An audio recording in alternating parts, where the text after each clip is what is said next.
Sometimes I love it when our services sort of appear to be conspiring for the greater good. Today is one of those days where it feels like all of the elements are inviting us all into the same place, an invitation that's being extended over and over again through the music and the message of this holy day and through the message that I've brought today. And I love when that happens. And so it's no accident that we're here together, that this message must be calling each one of us into that deeper walk. And so today my message is entitled Entering the Holy of Holies. And this title came from the experience that I had, technically in November, but where it really started was back in 2010. I was on a sabbatical from my church in Arizona, and I was home one day, and this new technology had just come out called Google Earth. And you could Google things on the planet. And so I had my little computer, and I was Googling all these places that I thought I might like to go someday. And so I put in the pyramids of Giza, and the camera just zooms in on the pyramids. And when the image of the pyramids came in, I started weeping. And it wasn't a sadness, it was a happy weep.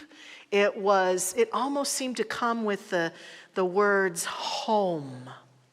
It was a soulful weep. It just literally emerged out of me from nowhere, and it caught me off guard.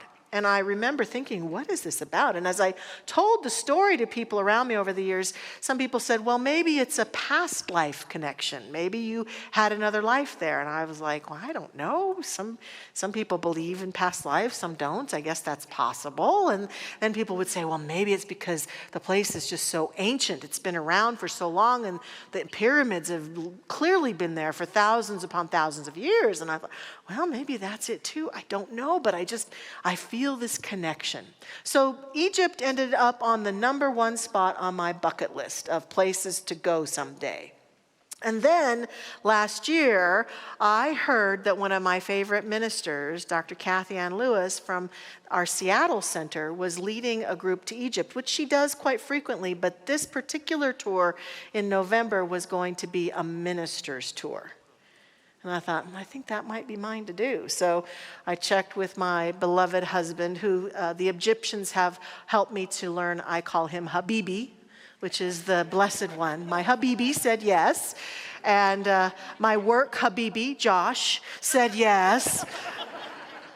And other people around me were very supportive, and I signed up for the trip. And last November, I got to go. And I traveled alone to Egypt from here, flew all on my own. It was a long, long, arduous journey. I got there. I was the last of our group to arrive, and I arrived about 10:30 at night, and our tour leader picked us up and got me to my hotel, and I checked in, and I fell sound asleep. And I woke up the next morning, and I opened the curtains in my hotel room, and right there was the Pyramid of Giza. And I wept again.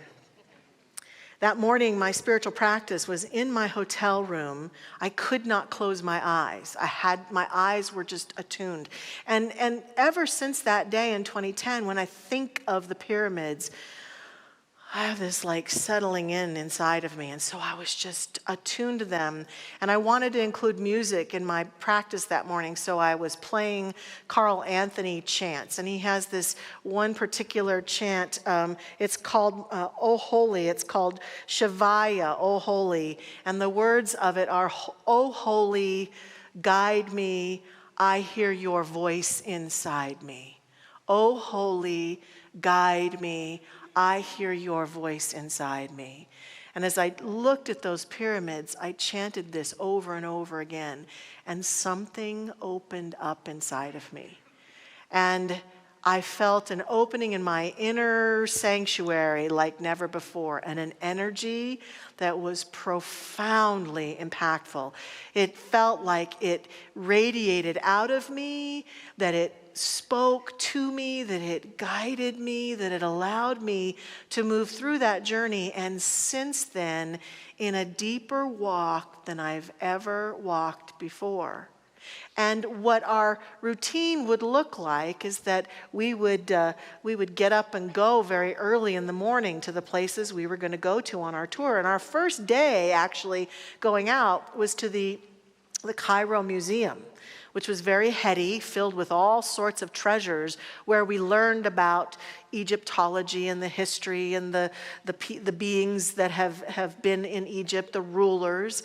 And then the very next day, we got up very early, got on our bus, and we were taken to the Sphinx, which is on the Giza Plateau. And I have a picture of me here at the Sphinx. If you look closely up to the right of the Sphinx, you can see it was also a full moon that day. So before we got there, it was dark. The place was lit by the moon. We meditated in the Sphinx area, which was spectacular. And then we watched the sunrise and listened to the chants of prayer that they play on the loudspeakers all over Cairo at 3 times a day. And it was powerful and profound. That started our journey out.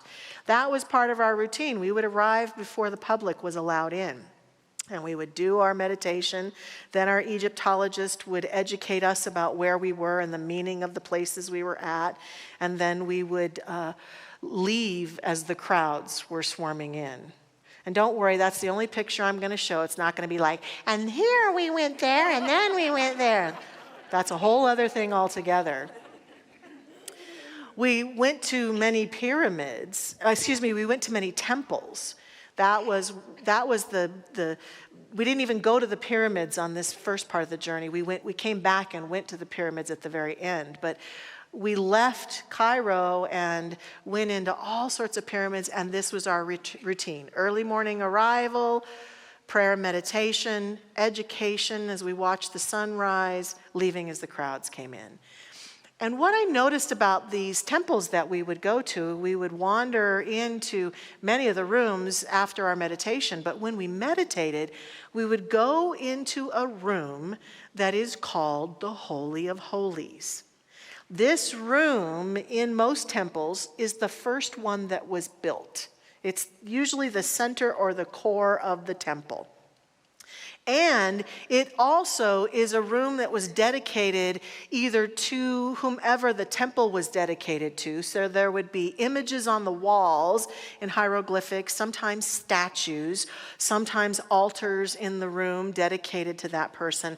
And or the room was dedicated to the Egyptian pharaoh or the king or the queen that the temple was about. And the Holy of Holies was, in the time when the temple was very alive, was a sacred secret room. People might come, the public might come and wander onto the temple and go into the rooms or have various business they would do. But in the Holy of Holies, when the temple was alive, only the king or the queen was allowed into the temple.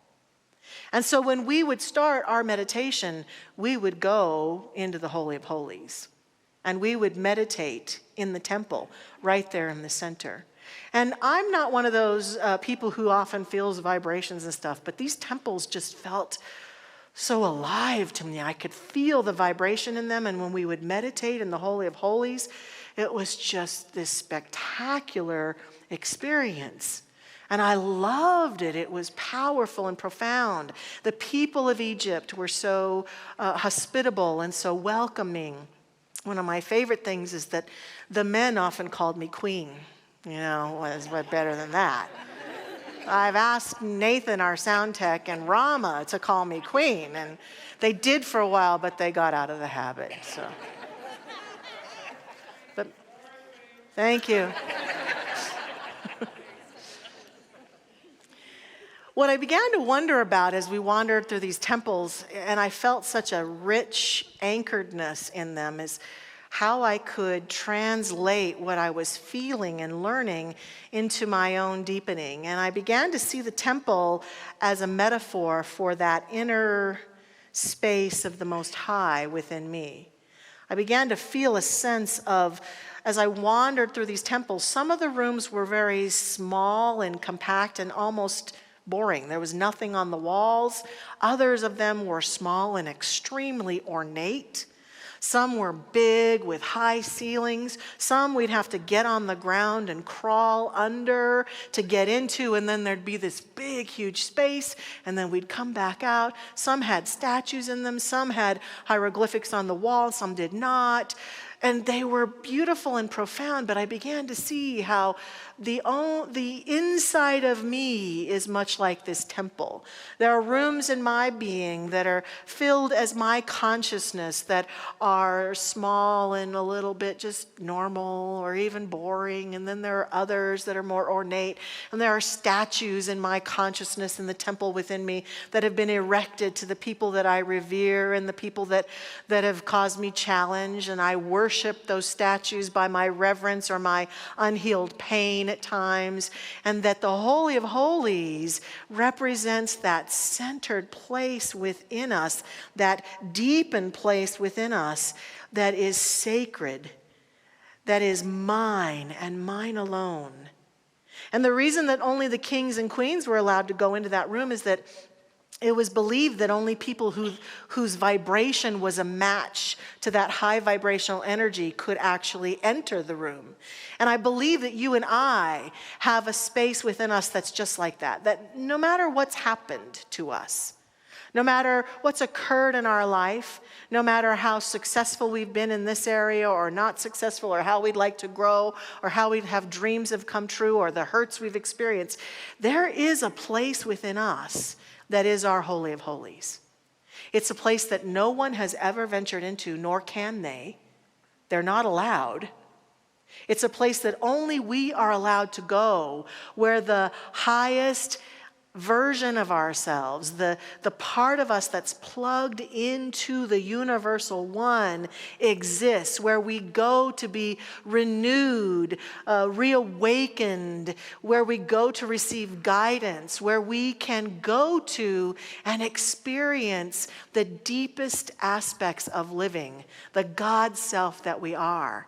And as I felt that over and over and over again, I was reminded of some of the beautiful things that we were told by the great teacher Jesus. In the Judeo-Christian Bible, I particularly like, there are a number of versions of the Bible. I'm a fan of the Oxford version. There are these books, these verses in Matthew where Jesus appears to be talking to the listeners and giving them all of his best advice at once. It's a whole bunch of verses about, okay, now do this and remember that. And it is in that section of Matthew, in chapter 7, verses 7 and 8, that Jesus says, "Ask and it will be given you. Seek and you will find. Knock and it will be opened to you. For everyone who asks receives. He who seeks finds. And to him who knocks it will be opened." To me, this is his version of remember to enter into your Holy of Holies. That you must knock. And if you knock, if you choose to knock, the door will be opened. We sometimes feel that only the special people have access. Only the kings and queens. Only the more holy people. Only certain people. Only lucky people. But the nature of this, I absolutely have come to believe that every single human being has access to this. And by knocking, as he invites us to, and allowing ourselves to repeatedly enter into the Holy of Holies of our very being, we receive energy for life that supports us. Our founder, Ernest Holmes, in his book, Ideas for Living, says, "But the kingdom of heaven must be the way God looks at things. God is a unitary wholeness. Each individual then can enter into his kingdom, which is already within him, only in such degree as he sees that he is a part of the whole thing, a part of all life, wed to it, one with it. We see in each other the reflection or the manifestation of the everlasting life, and each is an individualized embodiment of it."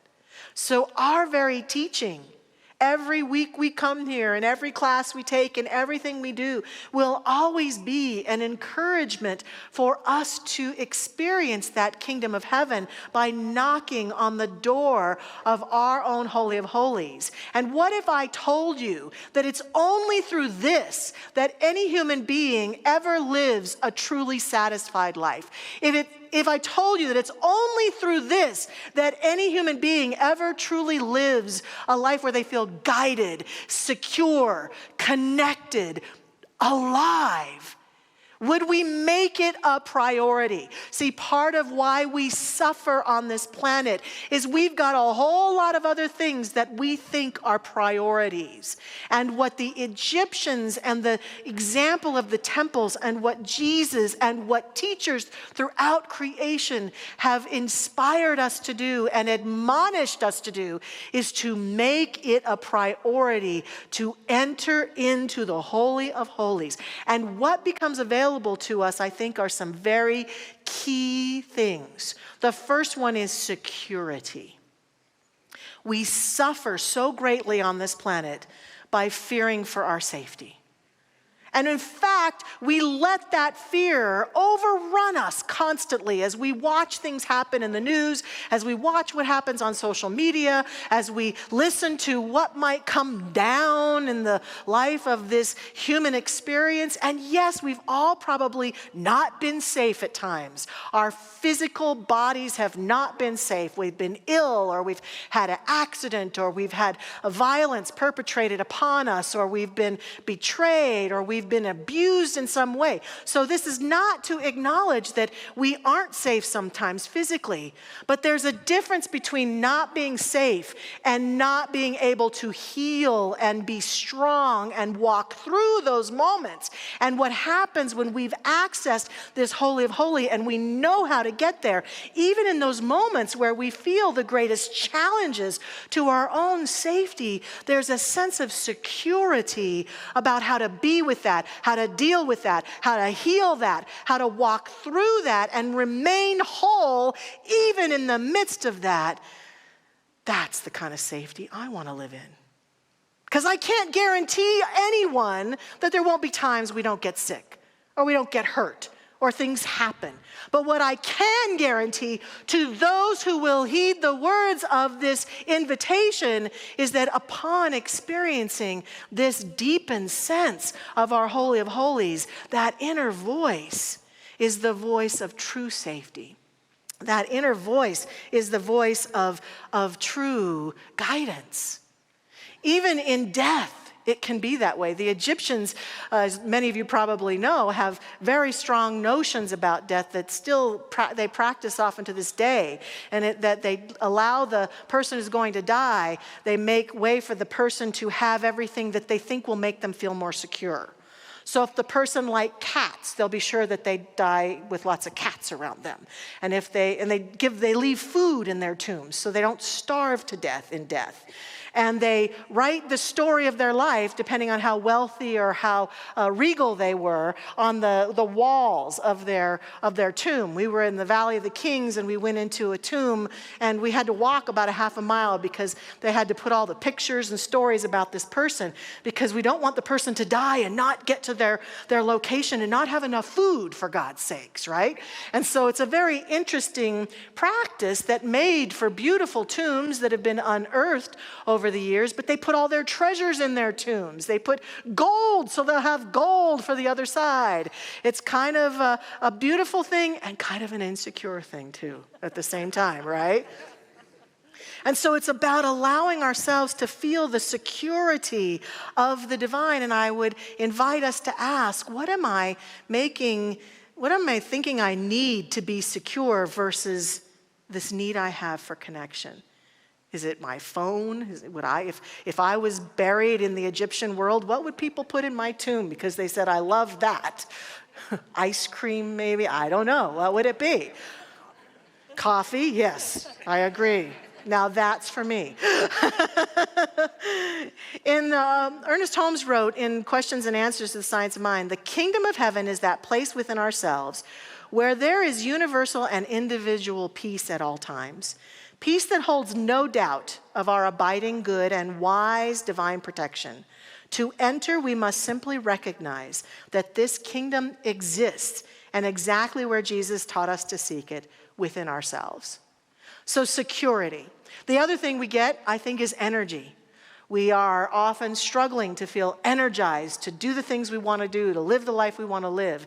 And what I discovered, even in Egypt, it was a very physically taxing trip. Lots of walking, and in those final days when we climbed the Pyramid of Giza, it was like climbing 3 stories up a ladder, and climbing and walking and walking and climbing and falling into bed every day with that feeling that I love of, I feel like I've really used my body to its fullness, and I'm so happy and so fulfilled and so energized by it. I don't feel depleted by it. And that feeling is ours when we have the willingness to enter into the kingdom of heaven, into the Holy of Holies that exists within us. And then the last I've already mentioned is guidance along the journey. Who among us hasn't felt that need at times? I need to know what to do. And so we go to other people, which can be a great form of guidance, or we go to the internet, which can be an okay form of guidance, or we go places to get guidance when all the while, right within us, there's guidance about, do I have that surgery? Do I walk that walk? Do I make that career leap? Do I enter that relationship? Do I leave that relationship? There's such guidance in the Holy of Holies that exists within us. Powerful, powerful guidance. So the last thing I want to say is that I want to talk about how do you knock effectively?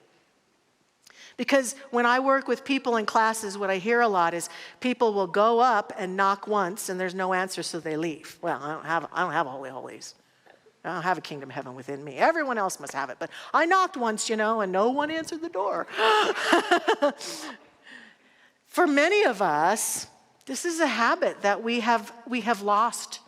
We have habitually knocked on the wrong doors. We've habitually knocked on doors that will not necessarily be the form of guidance that we need. And so it's about the discipline to enter the Holy Holies. And even if we can't feel anything, to imagine what we feel it might feel like to knock on that door and feel that great sense of light. Even just imagining it helps it to come forth.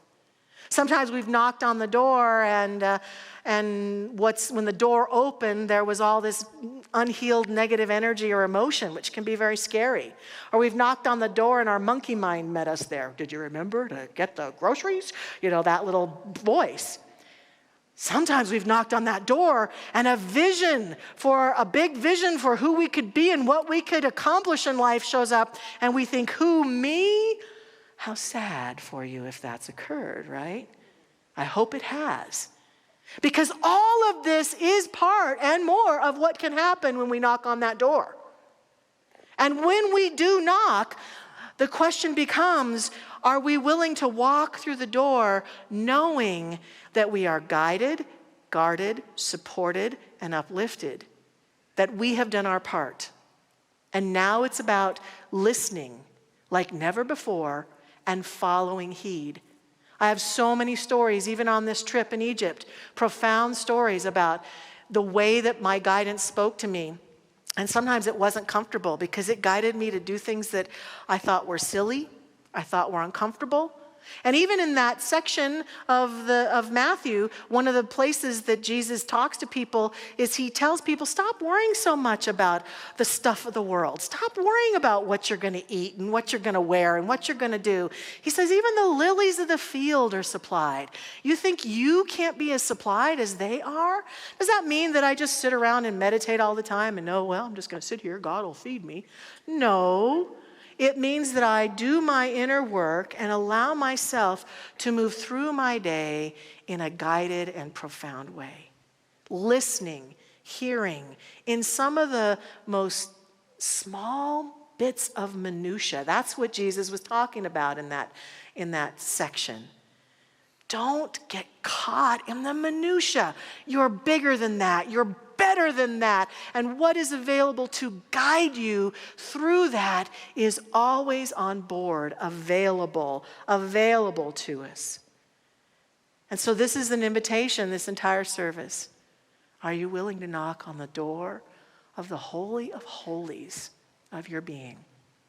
We're going to do a little closed eye process now. I'm going to invite us to go within and imagine doing that, just that this morning. Gary's going to play a little quiet music for us, and I just invite us to close our eyes and just get settled in, take a deep breath. And imagine wherever it is that we feel our center is. For some of us, our center might be a heart space within us. For some of us, it's our gut, our solar plexus. For some, it's our head or some other place within our being. To find ourselves breathing into that center together, feeling that breath guiding us and supporting us.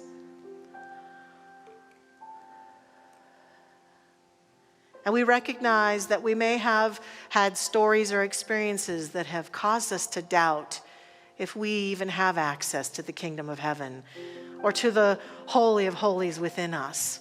And today in this process, I invite us just to sweep those doubts away. Even imagine just sweeping them away with our hand or blowing them away or sweeping them away with a broom, and just imagine standing before a beautiful door, and we can feel the light protruding out of the cracks of the seal of the door, between the door and the wall.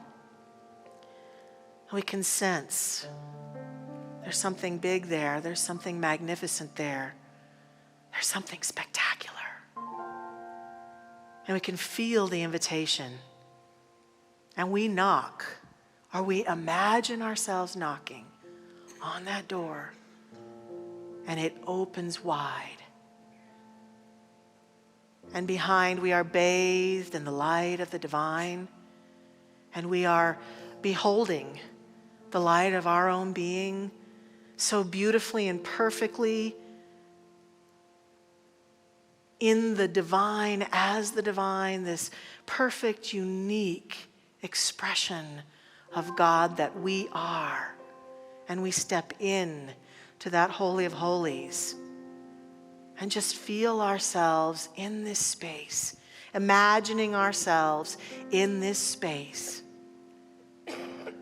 and letting come whatever comes as Gary sings and helps us to continue to anchor ourselves in this holy, holy place. Behold, the kingdom of God is within you. Not just a place to get into someday, far away. Be bold. It's something that you can tap into. A strength that'll help you to get through each day by faith. Oh, behold. And as we breathe into this beautiful space, I speak a prayer treatment of affirmative prayer in our tradition here at Mile High Church, allowing us to feel anchored in this space as we go forth, to bask in this space. And if our practitioner prayer partners feel called to stand, that is fine. Otherwise, they can remain seated, whatever serves best. For I recognize that there is one power, one presence, one life in this universe. It is everywhere present. It exists in, through, and as all of creation. The moments of creation that are filled with conscious awakening as we walk through our days, and moments like this where we are imagining and allowing ourselves to feel and sense the divine light that exists within. And indeed, we accept and know that this power and this presence exists in the innermost sanctuary of our beingness. That this space is our unique, safe, energizing, guiding space just for us. No one else allowed, No one else can enter. We are the king, the queen, the pharaoh, the leader of our own domain, of our own life. And we have a unique place within us where we can commune with the divine. And so I accept and affirm that this communing today inspires and uplifts us as we walk forward from this place into our life in the week ahead, into our relationships, our decisions, our workplace, our homes, into the food that we eat and the way that we care for ourselves.